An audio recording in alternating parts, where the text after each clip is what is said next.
GCN 시청자 여러분들 안녕하셨습니까? 우리가 지난 시간에는 4단계, 믿음의 4단계 온 사람들, 다시 말하면 영이 사람이 되었다, 또 성결되었다 이렇게 말하는 것이 믿음의 4단계인데요. 믿음의 4단계에 들어왔으면 그 다음에 온 영을 향해서 가야 됩니다. 그러면 믿음의 4단계에 들어온 사람이 어떻게 하면 온 영으로 들어갈 수 있는가에 대해서 세 가지 측면에서 말씀을 드렸습니다. 첫 번째 측면은 성결됐다고는 하지만, 다시 말하면 그릇은 깨끗하게 되었지만 그릇에 내용물이 빈약하기 때문에 그 내용물을 채워가야 된다 말씀을 드렸고요. 두 번째는 우리가 육을 입고 이 땅에 살았기 때문에 영으로 들어왔다 하더라도 육의 흔적이라는 것이 있다고 말씀을 드렸습니다.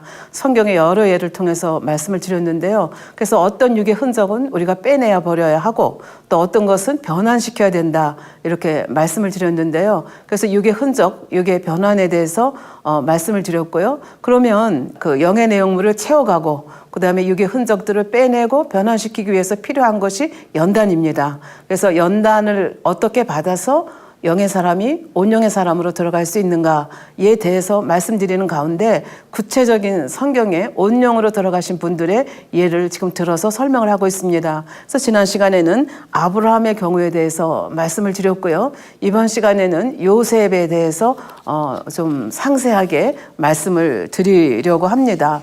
요셉은 여러분들이 너무나 잘 아시는 분이죠.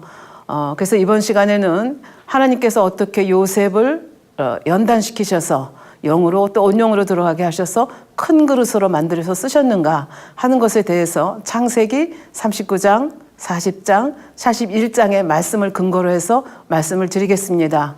이 창세기 39장, 40장, 41절 1장의 말씀들은 만민중앙교회 이재록 당회장님께서 창세기 강해를 통해서 풀어주신 말씀을 기초로 해서 준비를 했습니다. 여러분들이 잘 아시는 바와 같이 요셉은 부잣집 사랑받는 아들이었습니다. 아버지는 야곱이었죠. 그리고 노년에 이 요셉을 얻었기 때문에 더군다나 그렇게 기다리던 그 제일 사랑하는 아내인 라헬을 통해서 얻은 자녀였기 때문에 요셉을 끔찍히 사랑했습니다. 그래서 채색옷을 입히는 등 여러 가지 아버지의 사랑을 보여주죠. 근데 이제 이것이 문제가 돼서 결과적으로는 하나님께서 이 요셉의 부족한 것, 이제 조금 이따 말씀드리겠지만 자기 틀, 그리고 큰 그릇으로 만들기 위해서 하나님께서는 요셉에게 불같은 연단을 가하십니다. 그것이 창세기 39장, 40장, 41장의 내용입니다. 그리고 이 연단을 잘 받고 나서는 온영의 사람이 돼서, 또 온영도 깊이가 다르겠죠. 어떻게 아름답게 쓰임을 받았는지에 대해서는 이제 5단계에 가서 설명을 드리고요. 이번에는 그 불같은 연단을 왜 가했으며 무엇을 빼내야 했고 무엇을 채워야 했고 그 다음에 어떻게 변화가 됐는가에 대해서 창세기 39장, 40장, 41장의 말씀을 가지고 설명을 해드리도록 하겠습니다. 우선 요셉에게는 자기가 옳다고 하는 것, 자기 주장이 옳다고 하는 것이 있었습니다. 근데 사실 요셉만 그런 게 아니라 우리가 세상을 살아가다 보면 나는 옳은데, 나는 당연하다고 생각하는데, 나는 악한 의도가 없이 그런 행동을 했는데, 그런 말을 했는데 상대는 왜 섭섭해할까? 상대는 왜 나를 미워할까? 그러면서 고개를 갸우뚱하게 되는 경우들이 많이 있습니다. 그래서 내가 당연하고 나는 옳다 생각하고 나는 마땅하다 생각했는데 그것 때문에 화평이 깨진다든지 상대를 힘들게 하는 그런 일들이 있는 걸 발견합니다. 더 나아가서 자기가 만들어 놓은 진리의 틀 안에 갇혀서 하나님께서 주시는 그 진리의 자유함을 느끼지 못하고 굉장히 마음이 공고해져서 답답하고 곤고한 그런 신앙생활을 하는 경우도 있습니다. 그래서 이런 경우가 이제 결국은 자기 틀이 문제가 되는 경우라고 볼 수 있겠죠. 그래서 이 자기의, 왜 내가 옳다고 생각하는 거기 때문에 나한테는 당연하고 나한테는 마땅하다고 생각하는 거기 때문에 발견하기가 쉽지가 않습니다. 그래서 연단이라는 것을 통해서 발견하게 하시고 이제 깨트리게 하시는 거죠. 요셉도 마찬가지였습니다. 요셉이 그 자기의 의가 무엇인지, 자기의 틀이 무엇인지 알았더라면 형제들에게 그렇게까지 미움을 받지는 않았을 것입니다. 그러나 형제들이 자기를 죽이려 하고 또 팔아가는 그 모습을 보면서 비로소 왜 형들이 자기를 이렇게 미워하는가를 생각을 하게 되고 자기의 자기 틀 그것이 꼭 맞는 것은 아니다라는 것을 이제 크게 깨닫는 계기가 되고 철저히 깨어지시면서 하나님이 주시는 그 연단을 달게 받아가는 그래서 하나님께서 원하시는 모습으로 변해가는 모습을 볼 수 있습니다. 그래서 이번 시간에 그 요셉을 통해 요셉을 하나님께서 불같은 연단을 하시는데요. 그래서 이번 시간에 이 요셉에 대한 강의는 믿음의 3단계 마렵에서 영으로 들어가실 분들이나 아니면 영으로 들어갔지만 온영으로 들어가시기를 원하시는 분들에게는 어떻게 연단을 통해서 자기를 발견하고 자기를 성장시킬 수 있는지에 대해서 아주 실질적인 도움이 되는 그런 말씀이 되리라고 생각을 합니다. 성경 빌립보서 4장 4절에 이런 말씀이 있습니다. 주 안에서 항상 기뻐하라. 내가 다시 말하노니 기뻐하라. 너무 유명한 기절이죠. 골로새서 3장 17절 후반부에는 그를 힘입어 하나님 아버지께 감사하라. 기뻐하라, 감사하라. 이것이 저희들을 향한 아버지 하나님의 뜻입니다. 그런데 우리가 항상 기뻐하고 감사한다는 것이 쉽지 않습니다. 설령 입으로는 감사하다, 기쁘다 이렇게 고백을 하지만 마음으로부터 기뻐하고 감사하지 못하는 경우도 있습니다. 더군다나 감당하지 못할 시험 환난을 당하는 경우에는 더욱 그러하죠. 예를 들면 지난번에 살펴본 욥의 경우가 그러합니다. 굉장히 순전하고 정직한 사람이었다는 좋은 평가를 받은 사람이지만 감당할 수 없는 재앙이 임하자 결국은 부모님도 저주하고 주위에 있는 친구들 더 나가서 아버지 하나님께 원망과 불평을 쏟아내면서 그 근본의 기 속에 들어있는 악들을 엄청나게 쏟아내는 그런 모습을 볼 수가 있습니다. 그래서 어떤 상황 속에서든지 아버지 하나님이 함께 하시는 것을 믿고 기뻐하고 감사한다는 것, 그것은 쉬운 일이 아니라는 것을 저희는 잘 알 수가 있습니다. 그런데 요셉은 어떻게 해서 연단을 받게 됐고 그 연단을 어떻게 이겨나갔는지를 지금부터 살펴보도록 하겠습니다. 여러분들이 잘 아시는 바대로 요셉은 야곱의 아들입니다. 더군다나 제일 사랑하는 여인 라헬이 오랫동안 기다려서 낳은 아들이기 때문에 너무 사랑스러웠습니다. 그래서 특별 대우를 한 거죠. 그래서 성경에 보면 채색 옷을 입혔다 그렇게 되어 있고 지금 이 사건이 난 것이 17세 소년 때 일어난 사건입니다. 예를 들면 야곱에게는 4명의 그러니까 레아, 라헬이 있고 그 두 여종의 그들의 여종들 그래서 4명의 아내가 있었다고 볼 수 있죠. 근데 여기 성경에 보면은 그 아비에처 빌하와 실바의 아들들로 더불어 함께 하였더니 그가 그들의 과실을 아비에게 고하더라. 그러니까 양치러 갔다가 그들이 뭔가 자기가 보기에 옳지 않다고 생각하는 것이 있었습니다. 그래서 그걸 형님들한테 말해서 이건 못됐으니까 이렇게 고치십시오 그런 게 아니라 그걸 아버지 앞에 와서 고자질하는 그 모습을 볼 수 있죠. 그러니까 이 고자질을 당한 형제들의 입장에서는 이 요셉이 이쁠 리가 없죠. 아버지가 편애해서 채색 옷을 입히는 것도 기분 나쁜데 거기다 아버지 앞에 고자질까지 하니까 요셉이 예쁠 리가 없습니다. 그런데 미운 놈은 미운 짓 또 한다고 하루는 꿈을 꾸고 그 꿈을 앞에 와서 자랑을 합니다. 그 꿈 내용이 이제 5절부터 있는데요. 요셉이 꿈을 꾸고 자기 형들에게 고하매 그들이 그를 더욱 미워하더라. 요셉이 그들에게 이르되 청컨대 나의 꾼 꿈을 들으시오. 우리가 밭에서 곡식을 묵더니 내 단은 일어서고 당신들의 단은 내 단을 둘러서서 절하더이다. 그러니까 이 꿈 뭐 해석 안 해봐도 다 알잖아요. 그러니까 형들이 뿔이 나가지고 얘기합니다. 그 형들이 그에게 이르되 내가 참으로 왕이 되겠느냐? 참으로 우리를 다스리겠느냐? 하면서 화를 내죠. 그러면서 이 꿈 때문에 그리고 그 말 때문에 여기 성경에 보면 더욱 미워했다 이렇게 되어 있습니다. 그래서 이 정도 되면 눈치가 있어야 되는데 또 꿈을 꿨습니다. 그리고 또 형들 앞에서 그 꿈을 자랑하고 그 꿈 얘기를 하죠. 그래서 다시 꾼 꿈의 내용이 이렇습니다. 내가 또 꿈을 꾼즉 해와 달과 11별이 내게 절하더이다. 그럼 해는 뭐고 달은 뭐고 11별은 뭐냐 해석이 다 됩니다. 해는 아버지, 달은 어머니, 11별은 자기들. 그러니까 또 기분이 나쁜 거죠. 그래서 10절에 보면 그가 그 꿈으로 부형에게 고하매 아비가 그를 꾸짖고 그에게 이르되 너희 꾼 꿈이 무엇이냐 나와 네 모와 네 형제들이 참으로 가서 땅에 엎드려 내게 절하겠느냐. 그런데 아버지는 아버지입니다. 아버지는 이렇게 꾸짖는 듯 했지만 그것을 마음에 두었다 이렇게 얘기하고 형제들은 이 꿈으로 인하여서 더욱더 미워하는 일이 벌어지게 된 거죠. 그래서 이런 일이 있고 얼마 되지 않아서 형들은 양들을 치러 세겜이라는 곳으로 갔습니다. 그러니까 이 야곱의 입장에서는 또 세겜이라는 것이 특별한 사연이 있는 곳 아닙니까? 그러니까 그곳에서 혹시 이들이 뭐 해를 당하는 것은 아닌지 안전한지 이걸 알고 싶었습니다. 그래서 요셉에게 심부름을 보내죠. 가서 형들이 잘 있는지 양떼들이 잘 있는지 가서 보고 오라고 얘기를 하죠. 그래서 세겜으로 갔는데 형들을 찾을 수가 없는 거예요. 어디 갔는지 모르니까 이제 들에서 헤매고 있는데 어떤 사람이 헤매고 있는 요셉을 보고 왜 그러냐고 묻죠. 그러니까 우리 형들이 어디 있는지 몰라서 그런다. 그러니까 이 어떤 분이 얘기하기를 형들이 얘기하는 걸 들었는데 그들이 도단으로 간다는 얘기를 내가 들었다. 그러니까 요셉이 또 도단까지 가게 됩니다.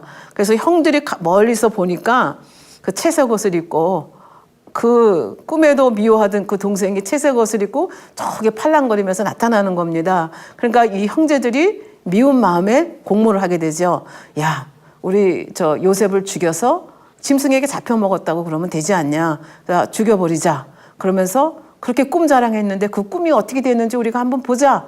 그러니까 이 사람들은 이 꿈이 하나님이 주신 꿈으로 생각을 하지 않고 그냥 그 형제 요셉에 대한 미움으로 가득 차 있는 그런 모습을 볼 수가 있죠. 그래서 가까이 왔는데 이제 결과적으로 죽이려고 하니까 루벤이 뭐라 그래요? 죽일 게 뭐 있느냐? 저기 우물이 있으니까 우물 속에 그를 던지자. 근데 사실은 루벤은 맏형입니다.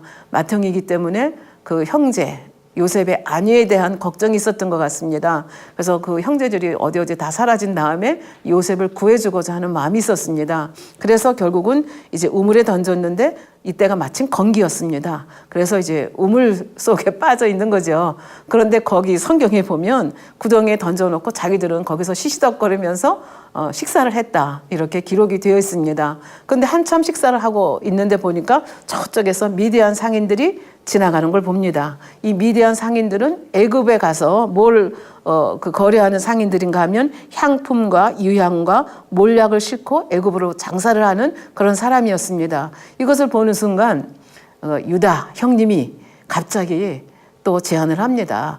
우리가 저렇게 죽일 게 뭐냐? 그 상인들에게 저 요셉을 팔아버리는 게 좋지 않겠냐? 그랬더니 성경에 뭐라고 되어 있는가 하면 형제들이 청종했다 이렇게 되어 있습니다. 너무 좋은 아주 굿 아이디어다. 그래가지고 요셉을 끌어내가지고 결국은 이 미디안 상인들에게 팔게 되고 이 미디안 상인들은 결국 애굽으로 가서 이 요셉을 노예로 팔게 되죠. 근데 이 요셉을 누가 사는가 하면은 애굽 왕 바로의 시대장인 보디발이라고 하는 사람이 이제 이 요셉을 사가지고 자기 집으로 가게 되는 거죠.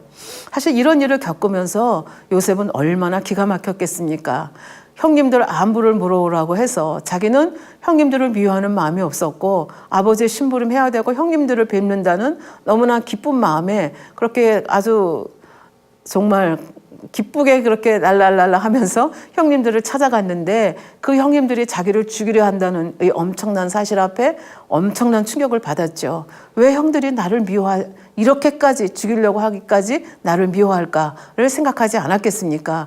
그리고 뭐 구덩이에 빠지고 또 상인에게 팔고 그래서 말도 통하지 않는 남의 나라의 부잣집 도련님이 결국은 하루아침에 이 보디발의 집에 노예로 전락을 하게 된 것입니다.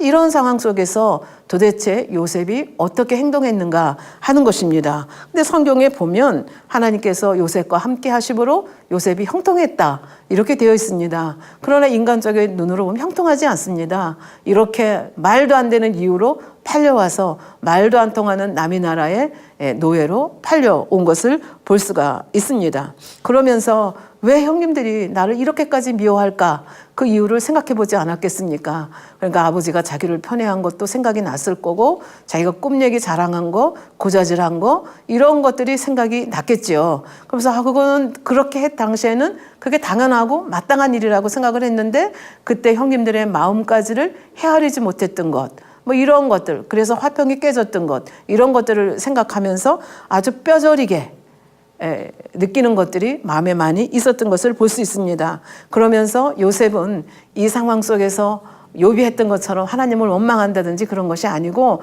잠잠히 묵묵히 이 연단을 받아나갑니다. 어떻게 이렇게 잠잠하게 또 묵묵히 이 연단을 받아나갈 수 있었겠습니까? 그것은 요셉이 이미 야곱으로부터, 자기 아버지로부터 들은 여러 가지 이야기가 있습니다. 예를 들면 그 장자권 때문에 에서하고 갈등이 있을 때, 그 에서가 자기를 죽이려고 했을 때 그 외삼촌의 집에서 20년간 그 종살이 비슷한 그 품앗이를 하다가 이제 자기 나라로 돌아오게 되었을 때 에서가 자기를 죽이려고 400인의 군대를 데리고 온다는 소리를 들었을 때 자기가 인간적으로 무엇을 했고, 근데 그것이 아무 소용이 없었고, 모든 것을 아버지 손에 맡겼을 때 아버지께서 얼마나 멋지게 이 문제를 해결해 줬는지 하는 것을 아버지 야곱으로부터 들었습니다. 그러니까 그때 그냥 흘려들은 것이 아니고 그때 들었던 말씀이 명심이 돼 있는 거죠. 그러면 내가 이 연단받는 상황 속에서 나는 어떻게 행동해야 될 것인가를 요셉은 생각했던 것 같습니다. 그리고 아버지께로부터 들었던 말씀, 또 할아버지 이삭도 있지 않습니까? 들었던 말씀들을 마음에 명심을 했고, 그 말씀을 따라서 이런 상황 속에서 아버지 하나님을 원망한 것이 아니고 불평한 것이 아니고 모든 원인이 내게 있다. 형님한테 내가 그때 잘못했지. 형님의 이 깊은 마음을 내가 헤아리지 못했구나. 이런 것들을 깨우치면서 결국은 이제 잠잠하게 묵묵히 그 연단을 받아가는 것을 볼 수가 있습니다. 그렇다고 해서 이때 자기의가 다 깨진 건 아니지만 이렇게 묵묵하게 연단을 받아갈 수 있었던 것은 하나님을 신뢰하고 믿었기 때문입니다. 그리고 하나님께서 자신에게 주신 꿈을 이루실 것을 믿었기 때문에 하나님은 자기를 보호하시는 자고 지키시는 자라는 이 믿음이 있었기 때문에 이런 상황 속에서도 감사하고 기뻐하고 최선을 다할 수 있었으리라고 생각을 합니다. 그래서 우리가 믿음의 분량 안에서 아버지 앞에서 이렇게 순종해 나가면 아버지께서 우리를 그 연단 받는 가운데서도 환난이나 재앙에 빠지지 않게 하시고 형통하게 인도해 가는 것을 볼 수가 있습니다. 물론 믿음의 분량에 못 미치게 행동을 했을 때는 사단의 송사거리가 돼서 결국은 사단의 송사를 받아서 어려움을 겪게 되지만, 지금 요셉의 경우는 자기 어떻게 보면 이제 큰 그릇으로 만들어가고 영으로 만들고 온영으로 만들고 큰 그릇으로 만들기 위한 아버지 하나님의 섭리가 있다는 것을 알고 있었기 때문에 이런 상황 속에서 누구를 탓하는 것이 아니라 그것이 내 탓이다라고 생각을 했고, 아버지 하나님께서 나와 함께 하신다. 결국은 이것 최선을 다하고 그 상태에서 기뻐하고 감사하는 그런 모습으로 나갔던 것을 볼 수가 있습니다. 네, 아까도 말씀드렸지만 욥은 어떠했습니까? 욥은 사실은 죄가 크게 죄를 범한 사람이 아닙니다. 그냥 그 근본 속에 있는 악이 있는데 이게 연단이 아니면 드러나지 않기 때문에 하나님께서 사단의 송사가 있었지만 이 송사를 꼭 받아들여야 되시는 것은 아니었습니다. 육체 일을 행한 것도 아니고 악이 크게 많은 것도 아니었기 때문에, 그러나 아버지는 욥의 중심을 보았기 때문에 이 연단을 통해서 이가 정금같이 나올 것을 알았기 때문에 결국 욥에게 허락하는 걸 볼 수 있습니다. 그러나 욥은 그 연단을 받아가는 모습이 요셉과는 엄청나게 차이가 나죠. 욥은 막 원망하고 불평하고 온갖 악을 다 쏟아내지만 성경에 보면 사실 요셉이 겪는 이 연단도 엄청난 연단이죠. 근데 그 연단 속에서 한 번도 하나님 앞에 불평하고 원망하는 모습이 없습니다. 오히려 하나님과 함께하는 모습을 누가 봅니까? 그 집의 주인인 보디발이 보게 되는 거죠. 그래서 보디발의 눈에 띄게 되는 그런 것을 볼 수가 있습니다. 그래서 이렇게 연단을 순하게 받아가면 연단 기간도 짧아지고, 그 다음에 그 연단을 통해서 내가 왜 이런 연단을 받는지 자기 발견을 하게 되는 거죠. 그래서 그 원인을 찾아내고 인내하고, 그래서 이거를 기쁨과 감사로 이겨내게 되면 결과적으로 그 연단이 시간도 짧아지고 굉장히 값진 연단이 돼서 믿음이 업그레이드 되는 것을 볼 수가 있겠습니다. 그래서 창세기 39장 2절 상반부에 보면 이렇게 되어 있습니다. 여호와께서 요셉과 함께 하심으로 그가 형통한 자가 되었다. 이렇게 기록을 하고 있습니다. 그럼 요셉은 왜 형통했는가? 지금까지도 말씀드렸지만 무슨 커다란 악이 있어서 이런 연단을 받는 것이 아닙니다. 무슨 큰 육체의 일을 행해서 그 육체의 일에 대한 보응을 받는 것이 아닙니다. 그렇기 때문에 자기 틀만 깨트리면 되기 때문에 하나님께서는 이런 연단을 허락을 큰 섭리 가운데 하신 건데, 그리고 요셉은 이걸 감사함으로 기쁨으로 받기 때문에 하나님께서 이 요셉을 외면할 이유가 없었습니다. 그렇기 때문에 보디발의 집에 가서 대뜸 나온다는 얘기가 형통했더라. 이렇게 나온 이유가 하나님이 함께 하셨다는 그런 이유가 되겠습니다. 그러나 우리가 연단을 받을 때 외면하는 경우가 있으십니다. 아까도 말씀드렸지만 육체 일을 해가지고 그 육체 일에 대한 보응을 받는 경우가 보응으로 연단을 받는 경우도 있고, 또 어떤 경우는 악이 너무 많아서 그 많은 악을 빼내야 되기 때문에 받는 연단이 있겠습니다. 그러니까 이런 악이 너무 많은 사람, 뭐 또 육체 일을 해서 심한 보응을 받는 경우에는 그렇게 하지 않으면 너무 단단하게 굳어져 있기 때문에 깨닫지를 못합니다. 그렇기 때문에 심한 연단을 가할 수밖에 없고, 그다음에 이 심한 연단을 가하면서 어떻게 자기 악을 바라는 거죠. 그러면서 연단 기간도 길어지고 힘들게 그 연단을 받아가는 경우도 있는데, 요셉의 경우에는 아까도 말씀드렸지만 무슨 큰 악이 있는 것이 아니었고, 그다음에 연단 중에도 악을 바라거나 불평하거나 불면하는 일이 없고 항상 감사함과 겸비함으로 자기 연단을 받아갔습니다. 그리고 늘 하나님이 나와 함께 하신다. 하나님이 나의 보호자가 되시고 나를 지키는 자가 된다. 이런 그 마음을 가지고 하나님을 바라보았기 때문에 하나님께서 형통하도록 인도하는 것을 볼 수가 있습니다. 그래서 창세기 39장 2절 후반절에 보면 그 주인 애굽 사람의 집에 있으니 라고 표현이 되어 있습니다. 사실 이 표현은 그냥 지나갈 수 있는 얘기지만 사실은 이 보디발은 바로의 시위대장입니다. 그러니까 얼마나 종들이 많겠습니까? 자기 식구들도 있고 종들도 많은데, 우리가 영화 같은 걸 보아도 또 우리나라 이도시대를 봐도 주인집하고 종의 거처하고는 다르지 않습니까? 그런데 지금 뭐라고 되어 있는가 하면 그 주인 애굽 사람의 집에 있었다. 그러니까 애굽 사람 그 보디발의 집에 가장 가까이 있었다 라고 하는 걸 볼 수 있습니다. 왜 가장 가까이 요셉을 두었는가? 그것은 이 요셉을 통해서 뭔가 유익을 많이 얻기 때문에 그렇지 않습니까? 그리고 요셉을 통해서 그가 그 입으로도 간증을 하지만 하나님이 함께 하시는 증거가 많이 나타나기 때문에 보디발도 그걸 자기 눈으로 확인하기 때문에 결국은 요셉을 자기 가까이 두는 것이 이익이라는 걸 알기 때문에 그렇죠. 그래서 창세기 39장 3절에 이렇게 말씀하십니다. 그 주인이 여호와께서 그와 함께 하심을 보며 또 여호와께서 그의 범사에 형통케 하심을 보았더라.